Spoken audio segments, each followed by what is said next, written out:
15장 1절에서 7절 말씀 봉독해 드리겠습니다. 믿음이 강한 우리는 믿음이 약한 사람들의 약점을 돌보아 주어야 합니다. 우리는 자기에게 좋을 대로만 해서는 안 됩니다. 우리는 저마다 자기 이웃의 마음에 들게 행동하면서 유익을 주고 덕을 세워야 합니다. 그리스도께서도 자기에게 좋을 대로만 하지 않으셨습니다. 성경에 기록하기를 주님을 비방하는 자들의 비방이 내게 떨어졌다 한 것과 같습니다. 무엇이든지 전에 기록한 것은 우리에게 교훈을 주려고 한 것이며 성경이 주는 인내와 위로로서 우리로 하여금 소망을 가지게 하려고 한 것입니다. 인내심과 위로를 주시는 하나님께서 여러분이 그리스도 예수를 본받아 같은 생각을 품게 하시고 한 마음과 한 입으로 하나님 곧 우리 주 예수 그리스도의 아버지께 영광을 돌리게 해주시기를 빕니다. 그러므로 그리스도께서 하나님의 영광을 드러내시려고 여러분을 받아들이신 것과 같이 여러분도 서로 받아들이십시오. 아멘. 하나님의 말씀입니다. 다 자리에 앉으시기 바랍니다. 성도 여러분, 여러분은 여러분 주위에 강한 사람 하면 누가 떠오릅니까? 여러분 강한 사람, 여러분 주위에 누구죠? 강한 사람, 그 사람이 강한 사람이지. 아마 대개가 인간의 한계를 자신의 의지력을 가지고 그걸 뚫고 나가는 사람, 우리 주변에 그런 사람들을 여러분은 강한 사람이라 여길 거예요. 그죠? 요즘 TV에 보면 강철 부대라는 프로그램이 있습니다. 아마 보신 분들 계실 거예요. 우리나라의 유명한 특공대라 그러니까 특별한 군대들 있죠. 뭐 해병대 UDT라든가 특전사 707 아주 뭐 특수부대 중에서도 특수부대를 또 뽑은 그런 부대 출신들이 모여갖고 각자 자기 부대의 명예를 걸고 주어진 미션을 갖고 경쟁하는 거예요. 다루는 겁니다. 거기에 보면 진짜 대단해 보여요.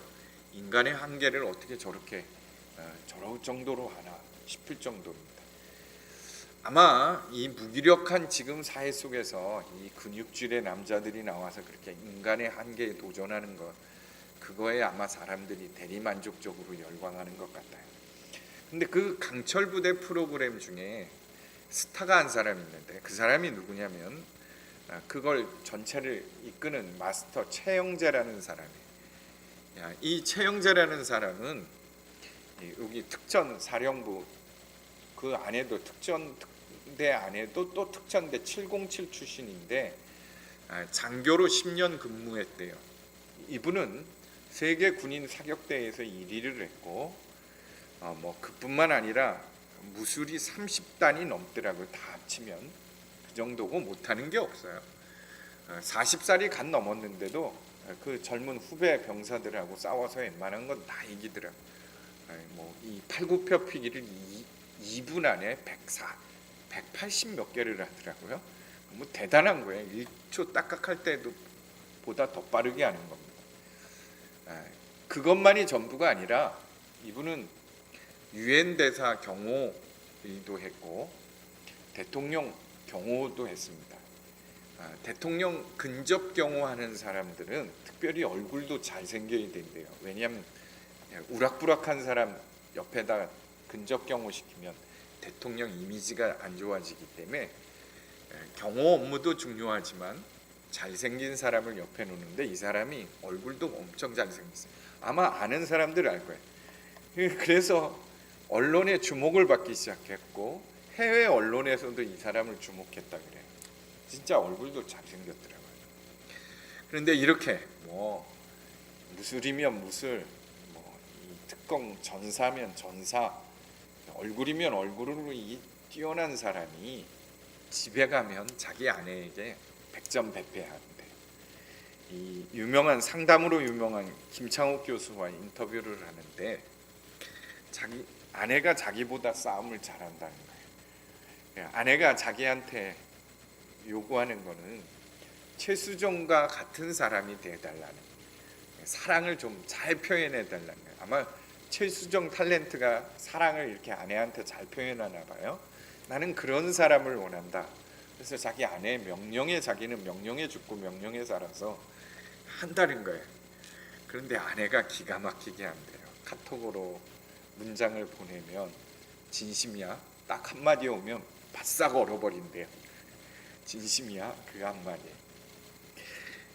여러분 정말 강하다는 게 뭘까? 우리는 예수님을 믿기 때문에 받은 축복이 있습니다. 그게 뭐냐면 강한 사람이 되는 거예요. 믿음이 강한 사람. 세상에 어렵고 아무리 힘든 일이 우리 인생 가운데 있어도 예수를 믿기 때문에 그 어려움을 이겨내는 거예요. 승리하는 거예요. 믿지 않는 형제들, 믿지 않는 사람들과 다른 게 뭡니까?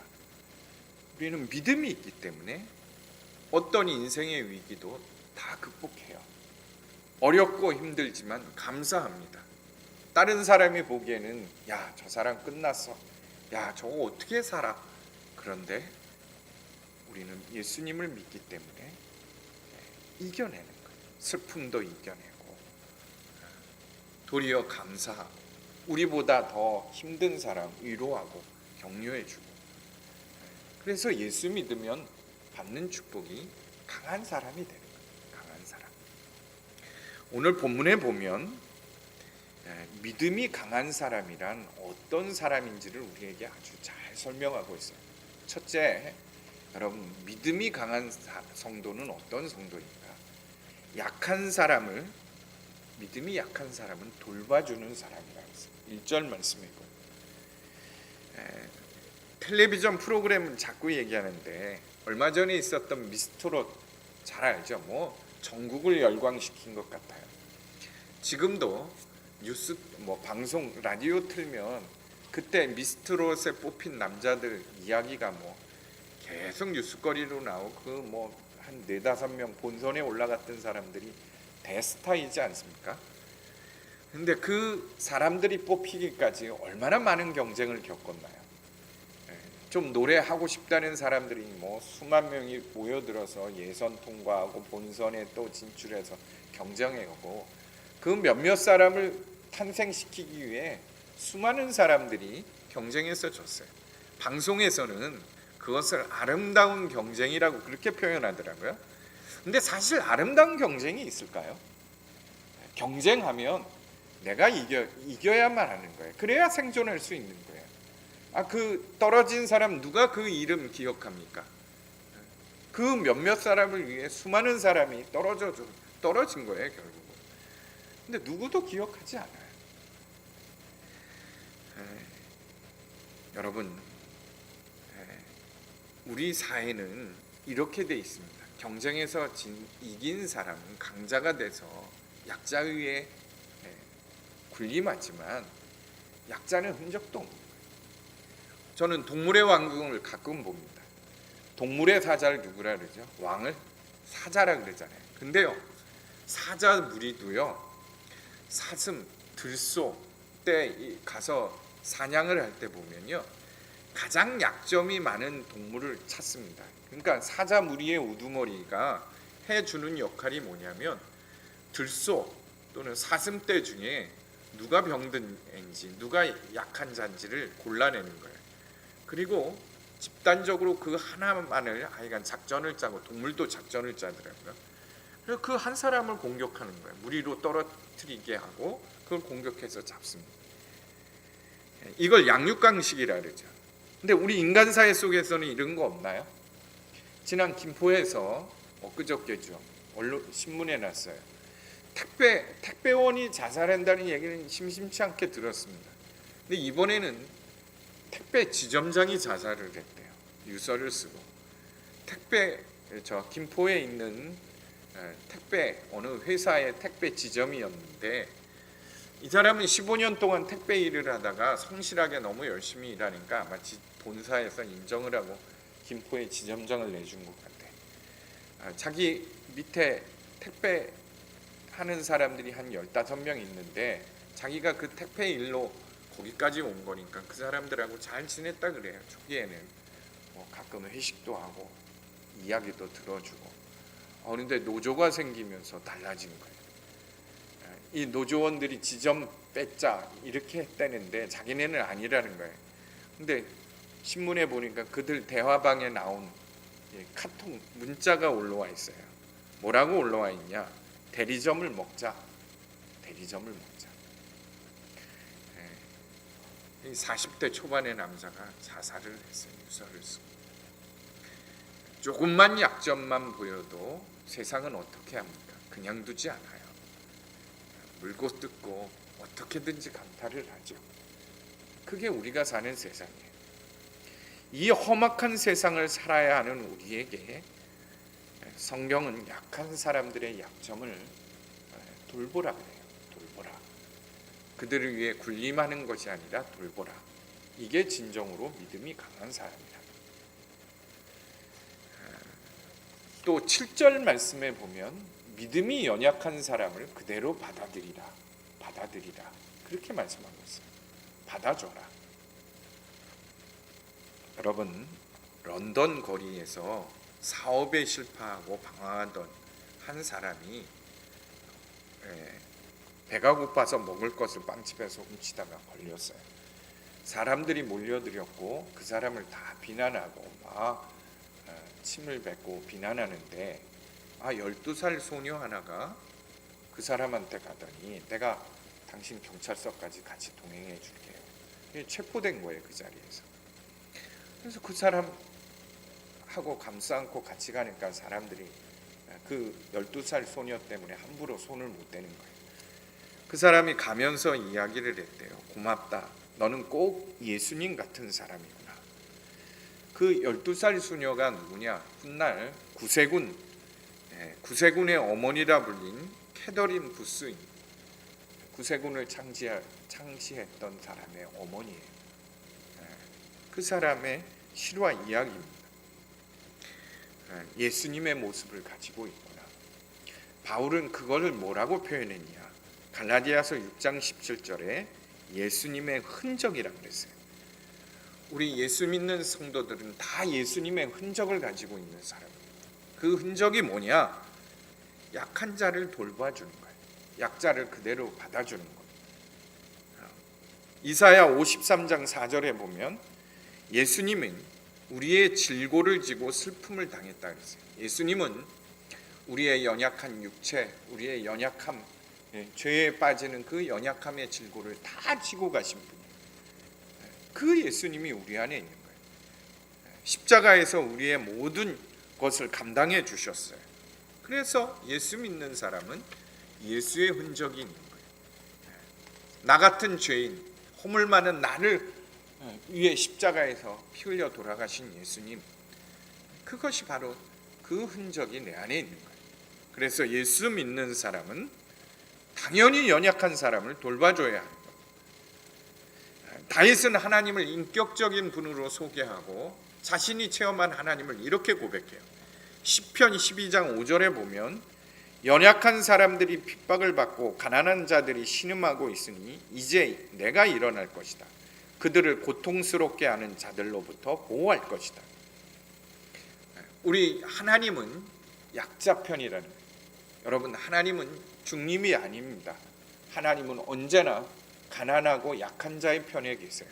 성경은 그래서 고아와 가부의 편이 되시는 하나님이라고 했습니다. 고린도 전서 1장 27절에서 29절에 보면 하나님께서는 지혜 있는 자들을 부끄럽게 하시려고 세상의 어리석은 것을 택하셨으며 강한 자들을 부끄럽게 하시려고 세상의 약한 것을 택하셨습니다. 하나님께서는 세상의 비천한 것과 멸시받는 것을 택하셨으니 곧 잘났다고 하는 것들을 없애시려고 아무것도 아닌 것들을 택하셨습니다. 하나님, 이것이 하나님의 뜻이고 하나님의 마음인 거예요. 그러니 믿음이 강한 사람은 당연히 약한 사람을 돌봐야 되고 약한 사람을 그대로 받아들이는 겁니다. 두 번째, 믿음이 강한 사람은 어떤 사람인가? 1절 말씀 계속 이어지는 말씀이 우리는 자기에게 좋을 대로만 해서는 안 됩니다. 이렇게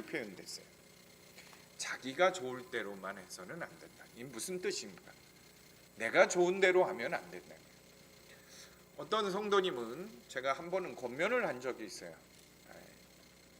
성도님 이렇게 하셔야 합니다. 말씀에 순종하셔야 합니다. 그랬더니 그분이 대뜸 저에게 하는 말이, 목사님, 내 마음이 아닌데도 억지로라도 그렇게 해야 합니까? 하나님은 제가 그렇게 하길 바라지 않으세요. 이렇게 얘기하더라고요. 내가 억지로 그렇게 마음에도 없는 거 용서한다, 사랑한다 그렇게 하길 원하지 않으세요. 그렇게 말씀하시더라고요. 그분은 정말 하나님을, 예수님을 몰라서 하는 얘기예요. 여러분, 예수님은 다 자기 마음에 드는 것만 했습니까? 주님은 분명하게 말씀하셨어요. 나는 내 마음대로 하지 않고 하나님의 뜻에 맞게 한다. 내 마음대로 할 수 있는 것은 아무것도 없다 그랬어요. 예수님은 십자가 지기 싫었습니다. 그런데 겟세마네 마지막 날 전날 밤 뭐라고 기도했습니까? 내가 원하는 것은 이 잔이 지나가는 거지만 내 뜻대로 하지 마시고 하나님 뜻대로 하십시오. 여러분, 우리가 가짜 복음에 속으면 안 돼요. 우리는 그저 진심은 내 마음에서 우러나야 되고 하나님은 내 진심을 받는다 그래서 억지로 순종하는 것은 하나님의 뜻이 아니라고 생각하는데 그렇지 않아요. 오늘 본문에 말하잖아요. 내가 좋을 대로만 해서는 안 된다. 여러분, 요즘 시대를 어떤 시대라 말하냐? 아주 지독한 개인주의와 지독한 이기주의 시대라고 표현해요. 왜? 특히 코로나 때문에 각자 이 도생하면서 그저 중심은 나야, 나. 내가 만족해야 되고 내가 좋아야 되는 거예요. 그런데 이 소비 문화, 우리가 살고 있는 이 사회가 우리에게 계속 그걸 주입한다는 거예요. 예를 들자면 광고 자체가 뭡니까? TV에 나오는 광고 우리가 늘 보잖아요. 뭐 눈을 뜨면 다 광고 세상이잖아요. 전철을 타도 버스를 타도 다 상품 광고가 나옵니다. 근데 그 상품 광고의 핵심이 뭡니까? 너가 행복하려면 이 물건 쓰라는 거예요. 너가 즐거우려면 이 물건 사야 된다는 거예요. 내가 행복하려면 이걸 계속 주입을 하는 거예요. 그러다 보니 온통 세상의 중심이 내가 된 거고 내가 좋으면 그만인 거예요. 내가 싫으면 아닌 거예요. 이런 세상이 돼버립니다. 여러분, 그러다 보니까 사람 관계에서도 어떻죠? 사랑의 대상인 사람이 그저 소비 대상이 되는 거예요. 나를 위해 필요한 사람이야. 나에게 유익이 안 되면 버려. 내게 유익이 되면 관계하고. 이게 우리 사는 세상입니다. 내 유익을 위해 릭 워렌 목사가 쓴 목적이 이끄는 삶, 이제는 고전이 됐죠. 나온 지 꽤 오래됐습니다. 근데 그 목적이 이끄는 삶 40일 훈련하는 그 책 머리에 첫 페이지의 시작이 어떻게 되냐? 딱 한 문장이에요. 첫 페이지를 열면 당신에 관한 것이 아닙니다. 이게 무슨 소릴까요? 목적이 이끄는 삶, 나의 인생의 목적을 새롭게 세팅하겠다. 그런 마음, 잘못된 그러한 복음으로 접근하지 말라는 거예요. 이것은 철저하게 하나님의 목적입니다. 원래부터 우리에게는 나의 인생의 목적은 없는 거예요. 내 인생의 목적 자체가 없는 거예요. 그 책이 우리에게 전하고자 하는 겁니다. 그 릭 워렌 목사가 이렇게 얘기해요. 인생이 모두 당신에 관한 것이라고 생각하는가? 꿈을 깨라. 인생은 절대 내 것이 아니라는 하나님의 목적 안에 있는 거죠. 우리가 믿음으로 구원받았다고 했는데 그 믿음의 실체가 뭐죠? 여러분, 착각하면 안 됩니다. 내가 예수 믿고 구원받았어. 예수님이 나의 모든 죄를 용서했기 때문에 내가 천국 가. 이거는 교리고 이론이에요. 믿음의 실체는 뭐냐? 우리가 예수 믿는다는 것, 구원받았다는 것의 실체는 뭐냐? 내 주인이 바뀌는 겁니다. 내 인생의 주인은 내가 아니라 예수님으로 바뀌는 거예요. 이게 믿음의 실체입니다. 리얼리티예요. 그저 교리 믿습니다. 그거 붙들고 있는 게 믿음 아닙니다. 구원받은 믿음의 실체가 아닌 거예요. 바로 내 인생의 주인을 바꾸는 것, 나는 죽고 예수로 사는 것, 이게 복음의 실체인 겁니다. 내가 좋아하는 것, 내가 원하는 것 내려놓고 주님을 따라 순종하는 것이 구원의 실체입니다. 그러므로 우리는 내가 좋은 사람만 섬기고 내 마음에 맞는 사람하고 교회를 세워가는 것, 그건 있을 수 없는 거예요. 2절 말씀에 보면 우리는 저마다 자기 이웃의 마음에 들게 행동하면서 유익을 주고 덕을 세워야 한다 그랬어요. 이웃이 내게 마음에 맞춰주는 것이 아니라 내가 그 사람에게 마음을 맞춰주는, 이게 믿음이 강한 자입니다. 엘리자베스 1세 일화 중에 아주 유명한 일화가 있어요. 남아프리카 공화국의 통합을 위해 전략적으로 중요한 회의를 열어야 됐는데 그 아프리카 추장들을, 여러 부족의 추장들을 영국으로 초대를 한 거예요. 그리고 영국에 있는 왕궁으로 다 초대를 해서 며칠 동안 여왕을 만나기 전에 영국 왕국의 예절, 식사법 이런 것들을 훈련하고 교육했대요. 뭐 영국은 하여간 신사의 나라 아닙니까? 그러다 보니까 예절, 이걸 이제 예법을 이제 가르쳐 갖고 여왕하고 만나게 한 거예요. 근데 여왕하고 그 아프리카 추장들하고 식사를 하는데 포크와 나이프 쓰는 거를 이제 가르쳐 준 거예요. 근데 그렇게 먹다가 한 추장이 이 잘 안 되니까 손으로 집어 먹기 시작한 거예요. 그러니까 뒤에서 시종들던 뒤에 있던 관료들도 다 긴장을 하고 다 분위기가 싸해지는 거예요. 근데 여왕이 자기도 나이프와 포크를 버리고 손으로 먹기 시작한 거예요. 그랬더니 주변에 있던 추장들도 다 손으로 먹는 거예요. 그래서 분위기가 달라지고 그날 여왕이 얘기한 대로 다 동의를 해줬다. 여러분, 우리는 저마다 자기 이웃의 마음에 들게 행동해야 한다. 이게 믿음이 강한 사람. 믿음이 강하다는 건 온전히 예수를 믿는다는 뜻이에요. 구원받은 자의 믿음은 이래야 한다는 거예요. 예수님은 우리가 바로 이런 강한 사람이 되길 원하십니다. 그래서 3절에 보면 이렇게 나와 있어요. 그리스도께서도 자기에게 좋을 대로만 하지 않으셨습니다. 성경에 기록되기를 주님을 비방하는 자들의 비방이 내게 떨어졌다 한 것과 같습니다. 무슨 말이냐? 예수님이 우리의 본이 되셨는데 예수님도 자기가 원하는 대로 한 거 아니라는 거예요. 시편 69편에 보면 이미 예수님이 오기 전에 예수님이 오면 자기가 원하지 않는 세상으로부터 온갖 비방과 핍박을 받을 것을 알았다는 거예요. 그런데도 이 땅에 오셨어요. 그리고 그 십자가와 조롱과 비난을 다 감당하셨습니다. 그리고 우리에게 본을 보여주셨어요. 앞서서도 얘기했지만 요한복음 5장 30절에 보면 내가 내 뜻대로 하려 하지 않고 나를 보내신 분의 뜻대로 하려 한다라고 표현하셨습니다.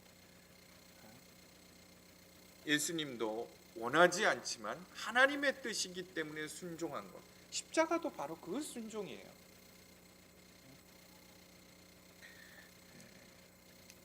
여러분, 예수님 바라보면 좋고 싫고가 없어져요. 왜? 나의 주님은 예수님이기 때문에. 내 안에 계신 예수님, 그분을 바라보세요. 여러분, 혹시 여러분 주위에 싫은 사람 있나요? 그러면 주님 바라보세요. 주님은 나 같은 자도 다 돌보시고 품으셨잖아요. 받아들이셨잖아요. 마지막으로 믿음이 강한 사람은 하나됨을 위해 희생하는 사람이에요. 여러분, 하나 되는 게 왜 이렇게 힘들죠? 부부가 하나 되는 것도 정말 힘들죠. 그런데 성경에서 예수님은 둘 이상 마음을 합하여 하나님 앞에 간절히 구하면 응답한다 그랬어요. 응답해 주신다. 두세 사람이 모인 곳에 내가 함께 할 것이다 그랬어요. 마음이 합한 사람. 여러분, 예수님을 믿고 믿음에 강한 사람들이 있으면 하나 되는 것이 쉽습니다.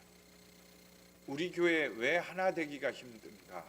우리 가정은 왜 하나 되기가 힘든가? 누구 때문에 하나 되는 게 힘든 게 아닙니다.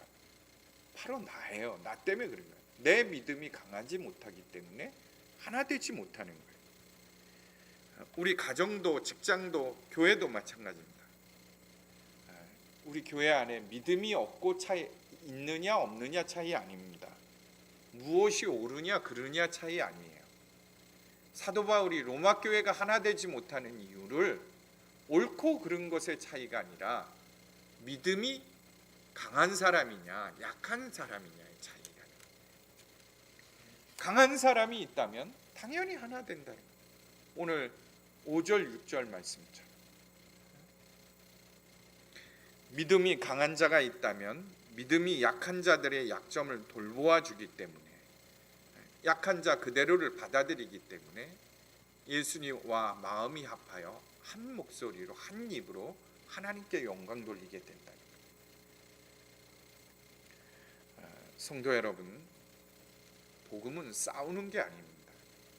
제가 매주 거의 봤다시피 하는 거예요.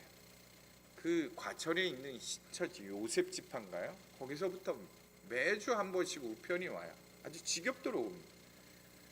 어느 날은 제가 이번 주에는 좀 뜯어봤어요. 어떤 때는 대부분 그냥 쓰레기통으로 가요. 거기 보니까 아니 본인 요한계시록 몇 장 자기는 사명이라는 거예요. 교회를 깨우는 거가. 자기는 옳고 당신들이 잘못하니 이 부정이 많은 부패한 교회를 개혁해야 된다. 바꿔야 된다. 구원해야 된다. 그 사람들은 정말 복음을 모르는 거예요. 복음의 근원은 사랑이고 하나됨입니다. 여러분, 초대교회 때 브리스가와 아굴라 이 부부가요, 아볼로라는 사람이 서서 말씀을 전하는데 복음에 문제가 있어. 그렇다고 이 두 사람이 일어나 그 사람을 공개 비판하고 정죄하고 나무라고 그렇게 하지 않았습니다. 브리스길라와 아굴라 이 부부가 아볼로를 조용히 데리고 와서 이야기를 했습니다. 비판하거나 가르치려 한 게 아니에요. 도리어 자기 복음을 전해줬습니다. 자기가 믿는 복음, 진정한 복음이 뭔지를 소개한 거예요. 그랬더니 아볼로가 그것을 받아들이고 믿고 깨닫고 아주 아볼로가 초대교회 때 유명한 이 선생이 되잖아요. 여러분, 때로는 내가 믿는 게 진리다. 그래서 막 외칩니다. 우리 한국 전도를 그렇게 했죠. 나가서 어젯밤에도 보면 이 주일이면 여기 스피커 달고 다니는 차 있는데 밤중에 그것도 제발 그렇게 하지 않았으면 좋겠어요. 그거 듣고 믿을 사람 몇 명이나 있겠어요? 그건 복음이 아니라 신념이 강한 거예요. 신념이 강한 거예요. 믿음이 강한 게 아니라 신념이 강한 겁니다. 착각하면 안 돼요. 여러분, 그렇게 하면 싸움이 되고 나는 거예요. 하나님이 바라는 거 아닙니다. 내가 믿는 것이 절대적 진리이기 때문에 다른 사람에게 강요하고, 그건 신념이죠. 복음은 약한 자를 받아들이고 있는 그대로로 받아서 마치 브리스가와 아굴라처럼 그 사람으로 하여금 하나님 사랑, 주님의 사랑을 알게 하는 거예요. 그렇게 해서 하나가 되는 거예요. 서로 하나가 되는 거예요. 이게 전도고 선교인 겁니다.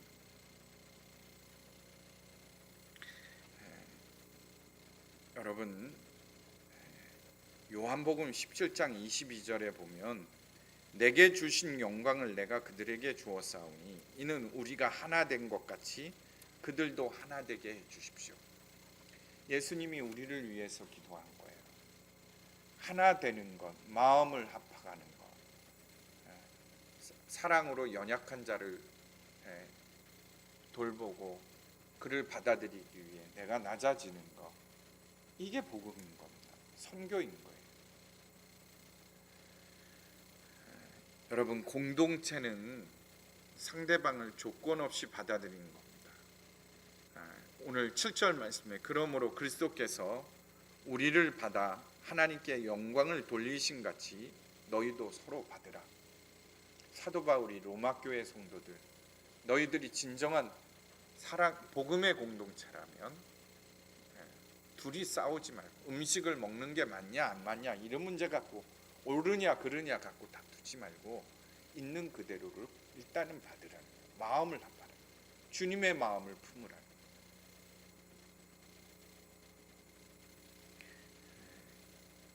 예수님도 우리 인격을 그대로 존중하셔서 우리의 죄와 허물이 있지만 받으셨어요.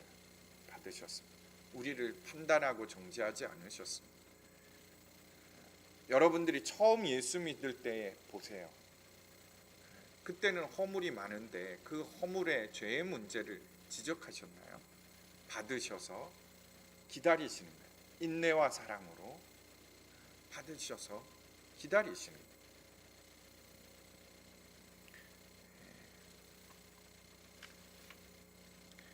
우리 탕자 이야기 보면 방탕한 탕자 아들이 돌아왔을 때 조건을 걸지 않았습니다.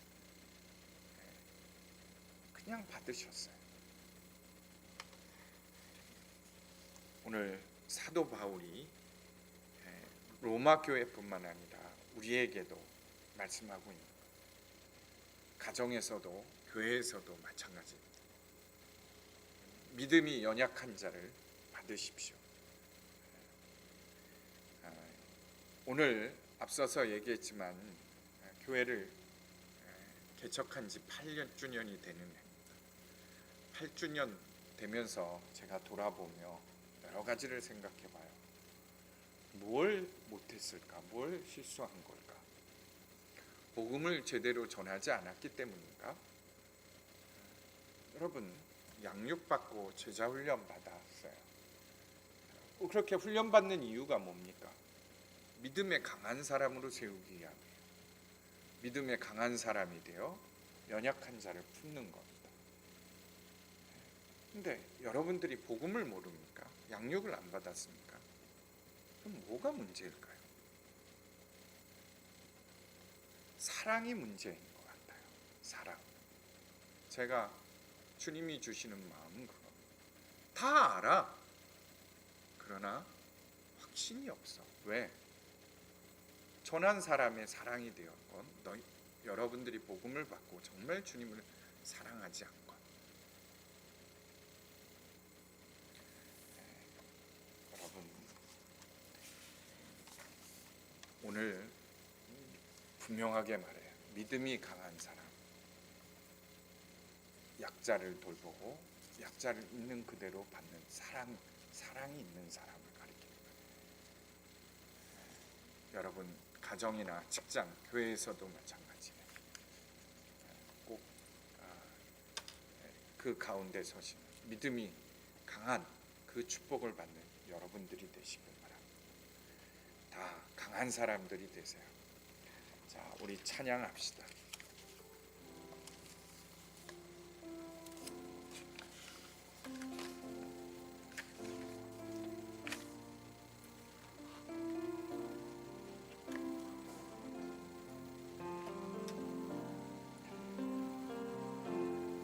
약할 때 강함 되시네, 나의 보배가 되신 주 나의 모든 것.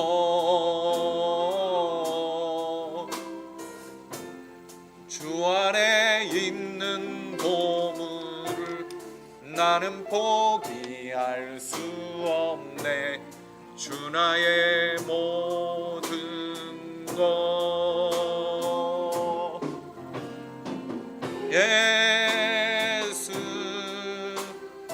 어린 양 온기아리를,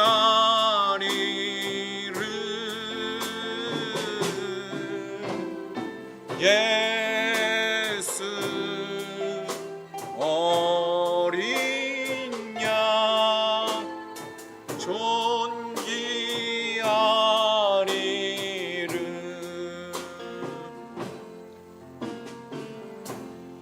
십자가 죄사하셨네. 주님의 이름 찬양해. 주 나의 모든 것. 쓰러진 나를 세우고 나의 빈잔을 채우네. 주 나의 모든 것. 예수 어린 양 존귀한 이름. 예수 어린 양 존귀한 이름. 여러분, 우리 가정이 왜 하나 되지 못하나? 우리 가정 사람들은 그렇게 복음을 얘기하는데 왜 내 자녀들은 또는 우리 가족들은 예수를 제대로 믿지 않나? 목사인 나도 마찬가지입니다. 복음을 그렇게 전했는데 왜 우리 성도들은 복음 위에 서지 못하나? 사랑을 줬는데 사랑으로 느끼지 않는다. 받는 사람이 문제입니까? 사랑을 줬다고 하는 사람이 문제입니까? 사랑을 줬다는 사람이 문제인 거예요. 받는 사람이 느끼지를 못한다는데. 우리 가족에서도, 직장 안에서도, 교회에서도 마찬가지인 겁니다. 우리가 함께 회개하고 기도했으면 해요. 내가 복음을 그저 신념으로 믿고 있는 것은 아닌가? 정말 나는 복음을 믿고 강한 사람이 되었나? 약한 자를 돌보고 연약한 자를 받아들이고 있나? 한번 돌아보시길 바랍니다. 나는 내 좋을 대로만 하고 있지는 않는가? 내가 좋은 대로 그렇게 살고 있는 건 아닌가? 우리가 돌아보고 회개하고 주님 앞에 기도함으로 나아갑시다. 우리 함께 기도하겠습니다.